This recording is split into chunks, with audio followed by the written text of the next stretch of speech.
친구들은 아무거나 막 주워 먹지? 하나요. 파란불 빨간불에 흥분하지? 하나요. 친구들 따라서 우르르 몰려다니지? 하나요. 시장이 어려운 주린이가 걱정되신다면 대한민국 주린이 집 이베스트 투자증권.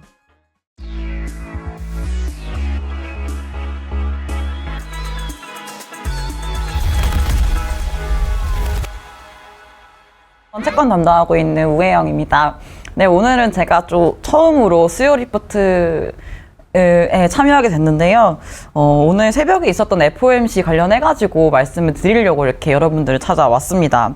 우선 자료 보시면 될 것 같아요. FOMC 리뷰, 제목은 계속되는 연준과 시장의 기싸움, 5%, 5.25%라는 제목을 작성을 했습니다. 이렇게 제목을 작성한 이유는요. 아무래도 연준에서 점도표를 발표를 했는데 먼저 주요 내용 먼저 말씀드리면은 3월달 점도표랑 이제 12월 점도표랑 보시면은요, 딱 아실 수 있을 것 같아요. 딱 올해 같은 경우에는 5.25% 인상을 할 거다라고 얘기를 하고 있는데, 결국에는 이게 지난 12월달 점도표랑 똑같은 내용이거든요. 그러면은 시장에서는 이런 생각을 할 수 있죠. 원래는 거의 한 3월 초까지만 했을 때는 거의 5.75까지도 인상을 할 거다라는 생각들이 되게 잡혀 있었었는데, 추가적으로 인상을 이제 안 한다는 얘기구나. 그러니까 5.25 정도까지만 올리겠구나라는 생각이 잡혀버렸고요. 그다음에 연준에서도 얘기하고 있는 것들이 결국에는 이제 기준금리 이제 인상 추가적으로 결정함에 있어서는 이제 은행 이슈가 어떻게 전개가 될지 이런 것들을 판단을 할 거다. 이게 추가적으로 긴축으로 효과가 있을지 없을지 이런 것들을 봐가면서 통화정책 결정을 함에 있어서 주요 지표를 삼을 거다라는 얘기를 했습니다. 그러면은 이제 시장에서 예상했던 것보다는 굉장히 뭐랄까요? 비둘기파적이진 않았지만 예상보다는 덜 호키시한 느낌이 있었겠죠.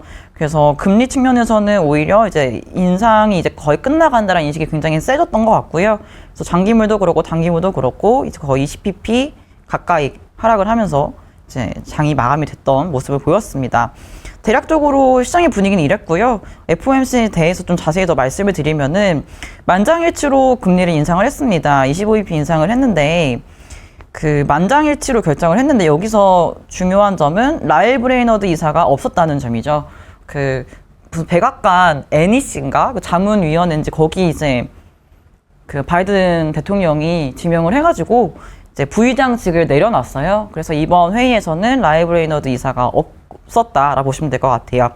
그래서 시장에서 생각했던 것들은 이제 SVB 파산한 다음에 CS 크레딧 스위스 이슈가 나온 다음에 이제 과연 연준에서 금리를 이제 동결을 할 건지 아니면 더 나아가서 QT에 대해서도 조정을 할 건지에 대한 고민을 했던 것 같습니다.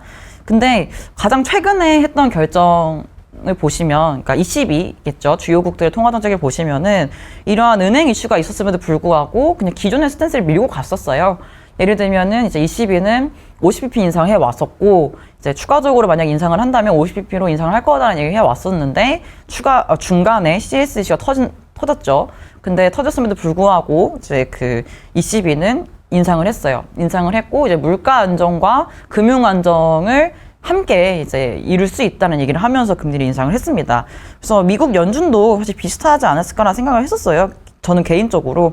다만 시장에서는 이제 빅스텝에 대한 얘기를 그러니까 이번 달 초까지만 해도 얘기를 했었었는데, 오히려 이제 빅스텝은 좀 물 건너간 것 같고 25bp 또는 이제 동결을 하지 않을까라는 시각으로 바뀐 거겠죠.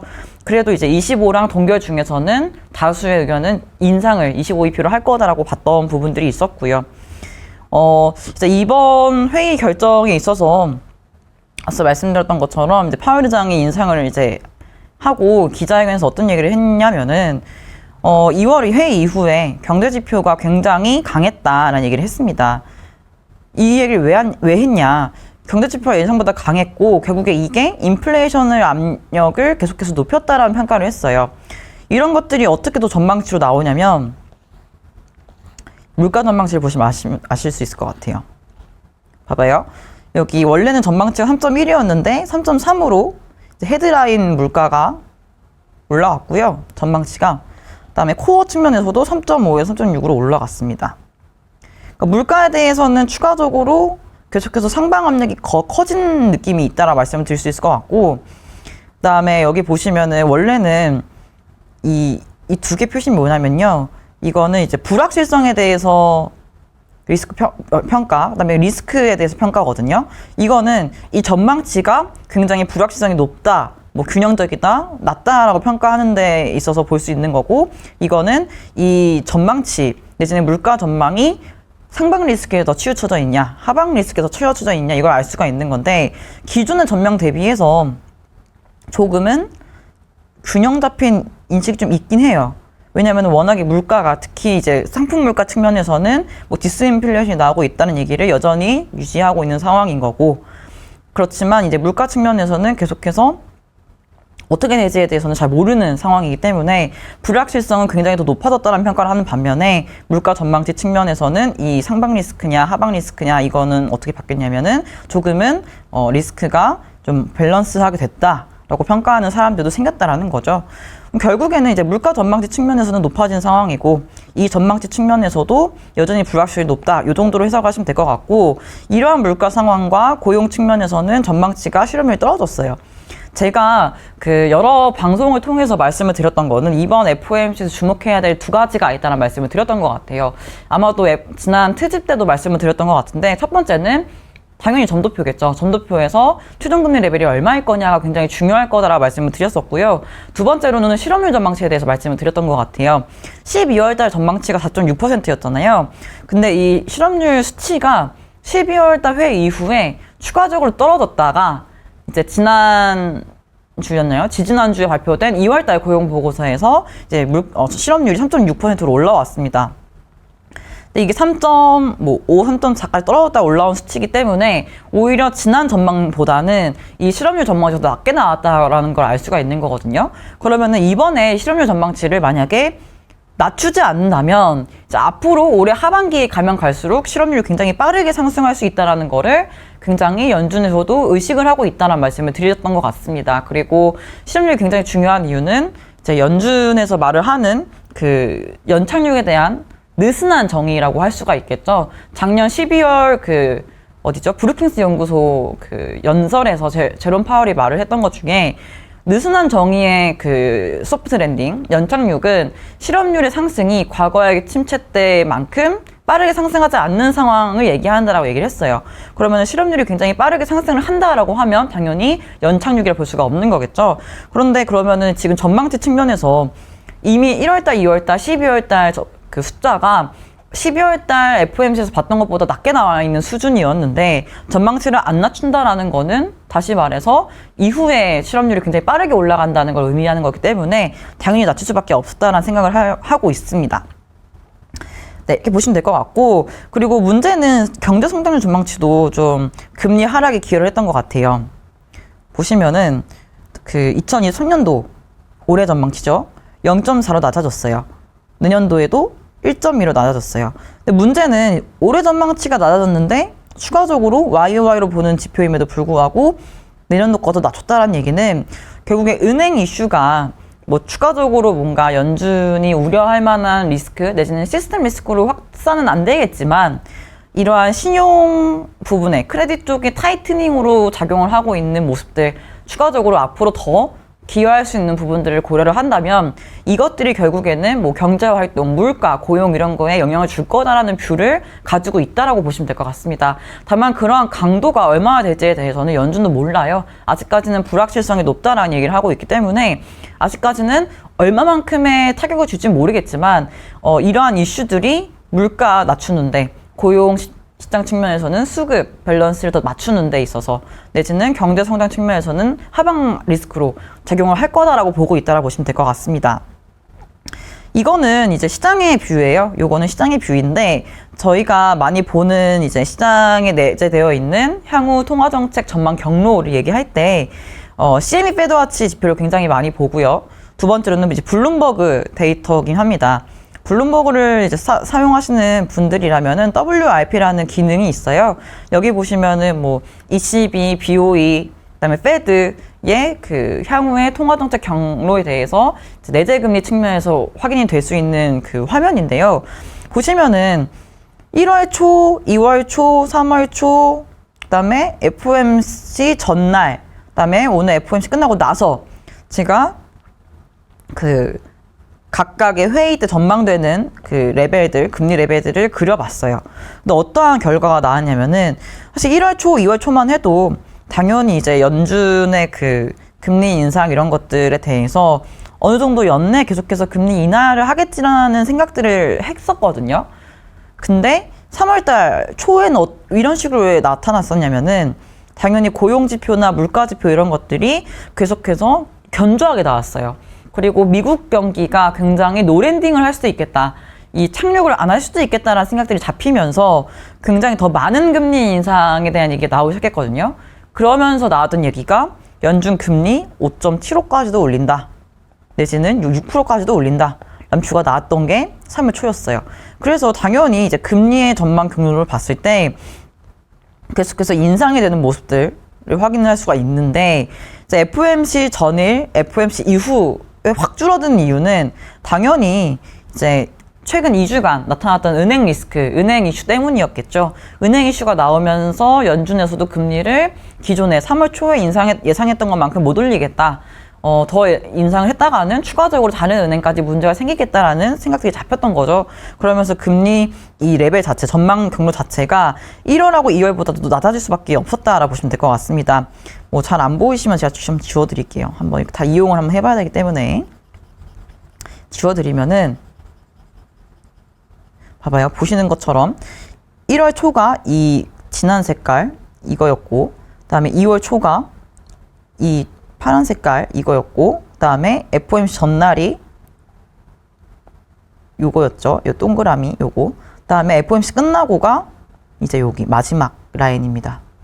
그러면 결국에는 3월 초하고 비교를 해봤을 때 굉장히 많이 금리가 전망치가 낮아졌다라고 알 수가 있을 거고요.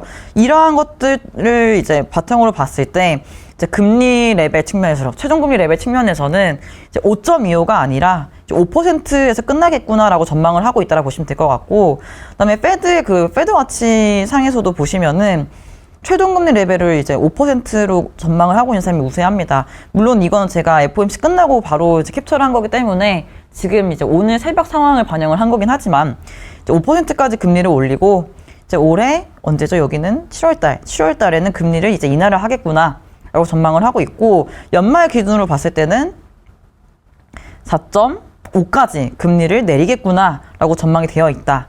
근데 웃긴 거는 점도표에서는 5.25까지 금리를 인상을 할 거다라고 전망을 이제 시사를 하고 있음에도 불구하고 시장에서는 예상하는 금리 레벨 자체가 지금 거의 4.5까지 떨어져 있는 상태인 거죠.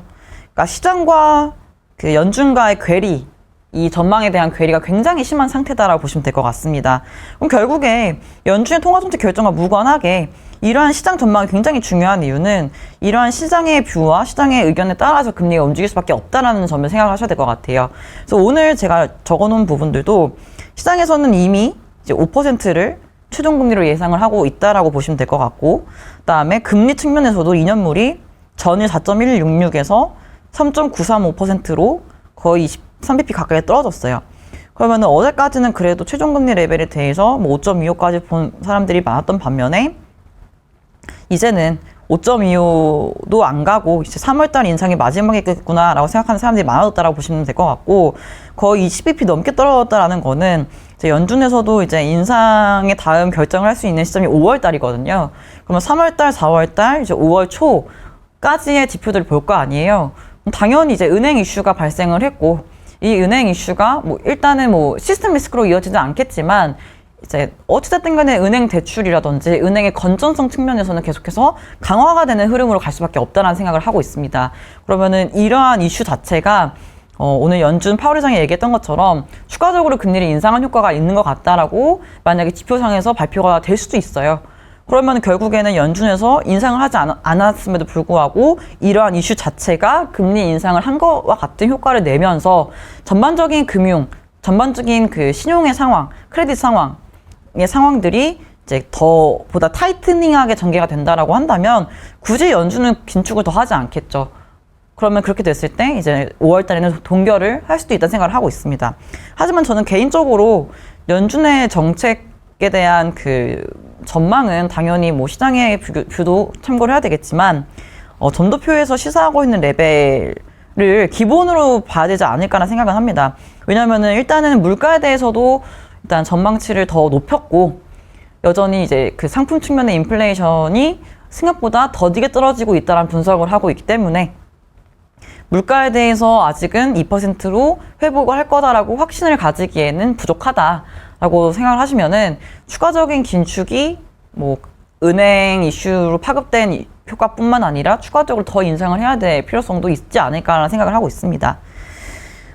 여기 보시면은 그럼 통화정책 성명문에서 뭐가 좀 볼만했냐라고 보면은 여기 있습니다. 통화 성명문. 들어오는 데이터를 면밀히 모니터링하고 통화정책에 대한 영향을 평가하겠다는 문구가 들어왔었고 향후 통화정책 전망에 대한 문구가 수정이 되었고 인플레이션 문구에 대해서도 수정이 되었고 러시아랑 우크라이나 전쟁 문구가 삭제가 된 반면에 은행 시스템 문구가 삽입이 됐습니다. 하나하나 더 자세히 말씀을 드리면은 당연히 1번은 그거예요. 앞서 말씀드렸던 것처럼 그 뭐랄까요. 향후에 이제 그 은행 이슈로 파급된 그 신용의 타이트닝 이런 것들이 지표로서 확인이 될 수 있잖아요.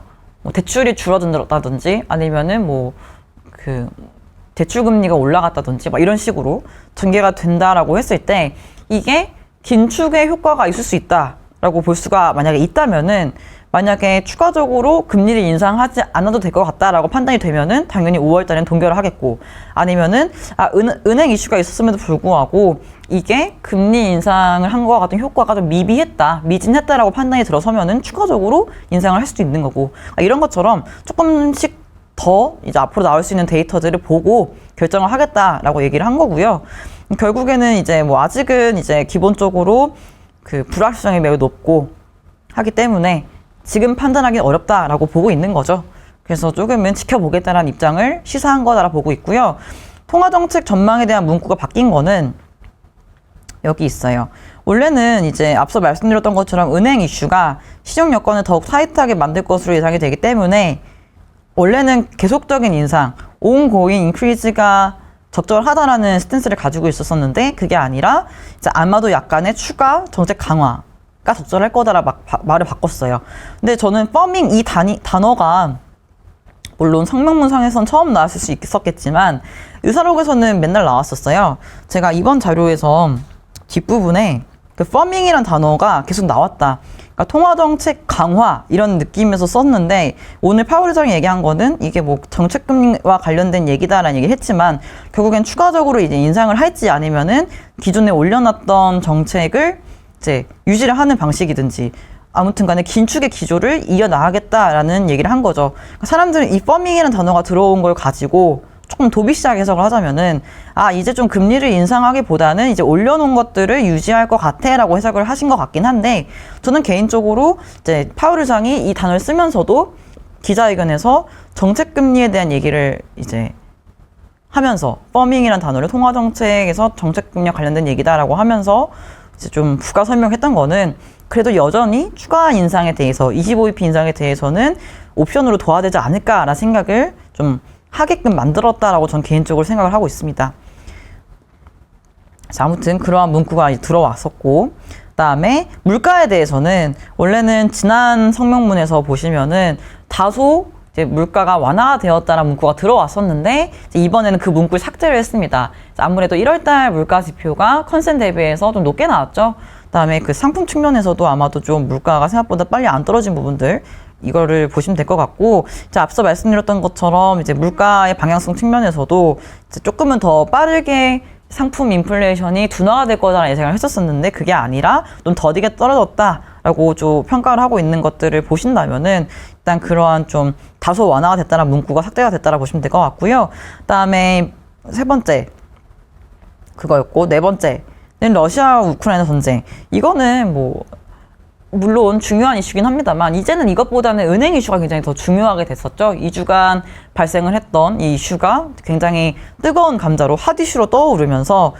뭔가 이것보다는 이제 은행 시스템 이거에 대한 이슈가 좀 리스크 측면에서 더 높아졌다라고 보시면 될 것 같고 결국에 이거에 대해서 문구가 어떻게 들어왔냐면은 뭐 은행 시스템은 건전하고 회복력이 있지만 이제 아직은 이 이슈가 어떻게 전개될지 모르겠고 기업과 가계에 조금 더 타이트한 신용 요건을 초래할 수가 있기 때문에 이것들이 결국에는 경제와 고용과 인플레이션에 부담이 될 수 있기 때문에 이런 것들에 대해서 언급을 했다. 다만 이게 얼마만큼의 긴축의 효과를 줄 건지 경제활동을 얼마나 빠르게 떨어뜨리고 고용을 빠르게 둔화시키고 인플레이션을 둔화시킬지에 대해서는 불확실성이 크다라는 것들을 좀, 담기 위해서 조금은 이런 그 언급을 함에 있어서도 좀 불확실하다라는 문구를 넣었다라고 보시면 될 것 같습니다.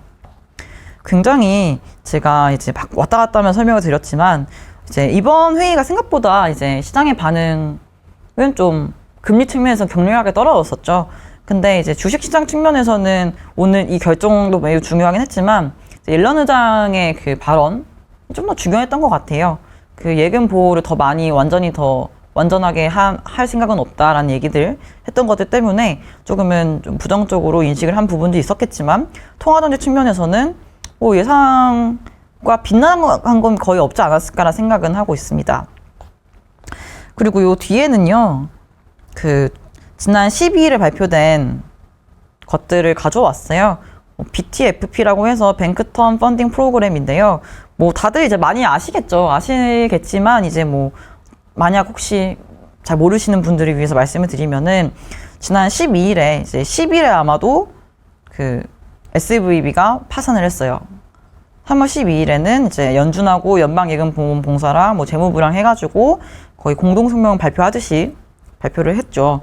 그래가지고 예금을 보호하기 위해서 그 지원을 하겠다는 얘기를 했습니다. 그래서 재무부 입장에서는 이제 3월 13일부터 SVB 예금에 접근 가능하도록 할 거고 SVB 정리 과정에서 납세자들에게 비용을 분담하게 하는 일이 없도록 할 거다라는 얘기를 했었고, 그다음에 시그니처 은행에 대해서도 이렇게 부담이 없게끔 하겠다라고 발표를 했고, 연준 입장에서는 이 새로운 프로그램을 도입을 하게 됩니다. 이 새로운 프로그램은요, 쉽게 말하면은 이제 미국 그 프라이머리 크레딧이라고 하나요? 대출을 하는 기관들, 예금 기관들, 연준과 거래하는 예금 기관들에 대해서 이제 그 굉장히 파격적인 대출을 해주겠다라는 거거든요. 근데 어떤 거냐면은 최대 1년간 대출을 해주는데, 원래는 그 대출을 해줄 때요, 헤어컷이 있어요. 예를 들면 제가 담보를 걸어놓는 자산이 있잖아요. 미국채 100억 달러를 담보를 걸어놓는다라 했을 때, 예를 들면 80% 헤어컷을 해가지고 80억 달러만큼만 인정을 해주거든요. 근데 이번에는 파밸류, 액면가로 평가를 한다는 거죠. 보유하고 있는 자산의 액면가로 평가한다는 게 굉장히 중요한 이유는 그 SVB가 굉장히 빠르게 이렇게 망가졌던 이유가 워낙에 금리가 빠르게 상승을 하다 보니까 보유하고 있었던 자산의 가치, 평가, 손실 이런 것들을 다 이제 감수를 하면서 자산을 매각했단 말이에요. 원래는 보유했을 때, 가지고 있었을 때 100억 달러만큼 만약에 제가 뭐 미국채를 만약에 샀어요. 근데 금리가 막 올라가니까 지금 이 100억 달러만치의 미국채의 평가 정도는 80억 달러로 떨어졌단 말이에요. 그럼 제가 이걸 시장에 판다라고 했을 때 80억 달러밖에 못 벌잖아요. 마이너스 20억 달러가 손으로 잡힌단 말이에요. 그러니까 이런 것들을 뭐 굉장히 제가 미국채를 예를 들었지만 뭐 MBS나 이런 것들을 보유하고 있었다면은 더 많은 금리가 상승을 하면서 더 많은 손실이 났겠죠. 그러니까 이런 식으로 손실 난 거가 이제 확정이 되면서 그 다음에 뱅크런이 일어나면서 확 무너졌단 말이에요.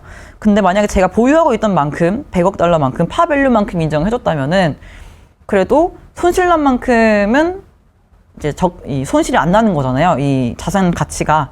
이런 것들을 인정해주겠다라는 거예요. 연준은 보유하고 있는 거에 대해서 손실난 부분을 커버해서 그냥 너가 가지고 있는 파밸류만큼 인정해주겠다라는 거여가지고 굉장히 파격적으로 대출을 해주는 거다라고 보시면 될 것 같고요. 다만 이거를 이용함에 있어서 이제 그 대출을 받을 수 있는 대상들은 말씀드렸듯이 이제 연방보험 대상 예금 취급 기간만 할 수 있는 거고요. 최대 이제 1년 기간만큼 해주는 거고, 이자는 오버나이트 스왑 금리 이길물에다가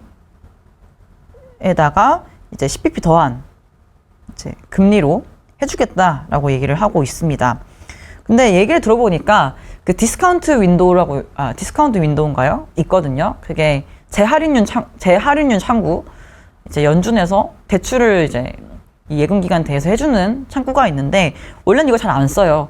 왜냐면 이제 금리가 보통 기준금리가 있을 때, 예를 들면 이렇게 금리가, 정책금리가 있잖아요. 지금은 뭐 5%, 4.75% 이렇게 있을 때 원래 이만큼이 거의 디스카운트 레이시고요.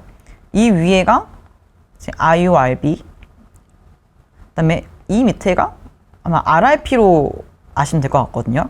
그럼 여기서 이제 금리가 움직이도록 하고, 그래서 보통은 금리 이 수준이 이 사이에서 이게 거의 원래는 이게 금리 상하단인데 실질적인 금리 상하단은 IORB랑 RRP 금리라 보시면 될 것 같아요. 디스카운트 레이트는 더 높잖아요.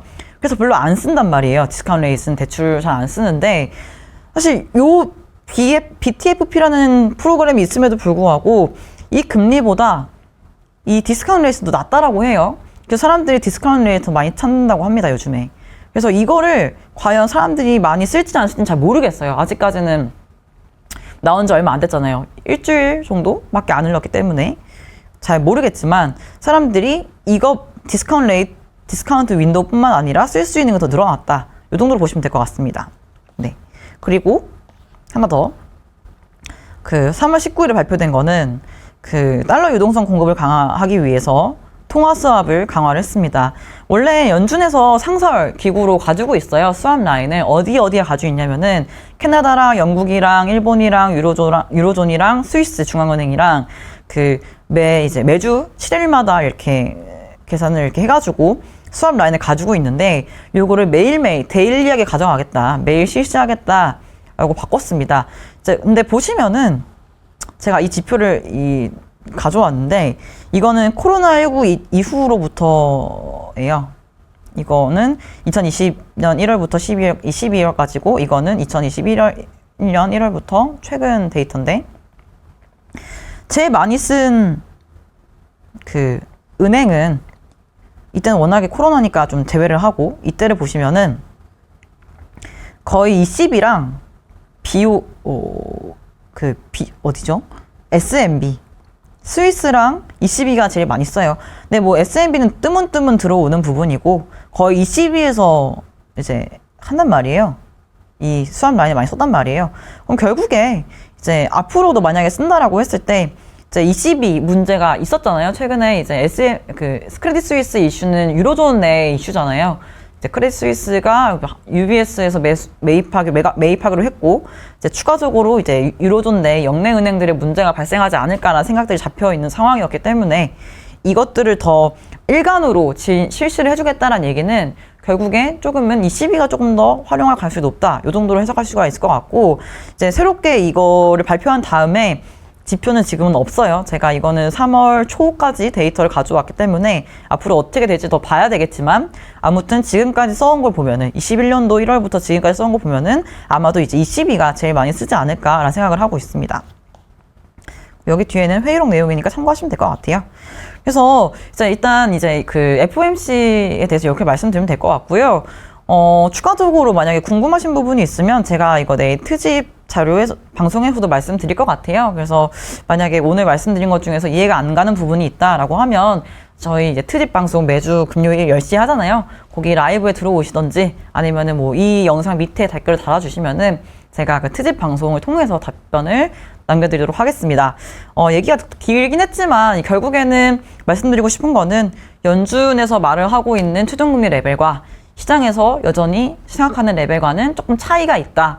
25bp 정도 차이가 있는 거고, 시장은 일단 연준에서 금리 인상이 거의 막바지에 다다른 것 같다는 인식이 너무나 잡혀 있어서, 심지어는 연내 여전히 인하를 한다는 생각들이 너무 세기 때문에 금리가 굉장히 빠르게 오늘도 많이 하락을 했지만, 만약에 다음 회의가 5월달에 있을 텐데, 그 5월달 회의에서 인상을 만약에 하더라도, 동결을 하더라도 추가적으로 금리에 미치는 영향이 굉장히 제한적일 수 있다. 왜냐면은 이미 조금 최종금리 레벨이라든지 연준의 금리 전망 경로에 대해서는 많은 부분 반영이 되어 있는 것 같다는 생각을 하고 있습니다. 그리고 장기물금리 측면에서는 오늘 하락한 부분들은 경기에 대한 전망치가 조금은 나빠졌기 때문이다 라고 보시면 될 것 같고, 물가도 전망치가 높아졌다. 결국에는 이제 금리 인상을 기존에 3월 초에 했던 것보다는 덜 올리지만 이거를 조금 더 오래 유지할 것 같다라는 뷰를 가지고 있다라고 보시면 될 것 같습니다. 왜냐하면 점도표에서 원래는 내년도에 100bp 인하를 얘기했지만 이번에 발표된 거는 75bp 인하를 얘기하고 있죠.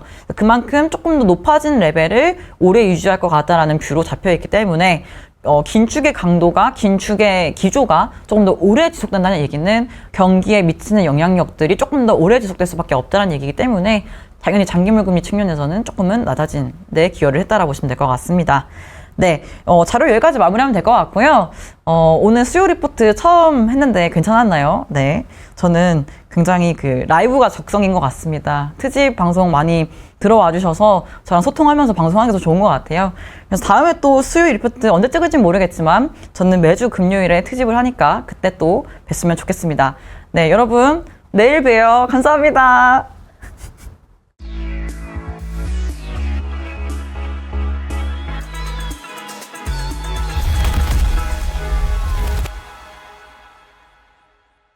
친구들은 아무거나 막 주워 먹지? 파란불 빨간불에 흥분하지? 친구들 따라서 우르르 몰려다니지? 시장이 어려운 주린이가 걱정되신다면 대한민국 주린이 집 이베스트 투자증권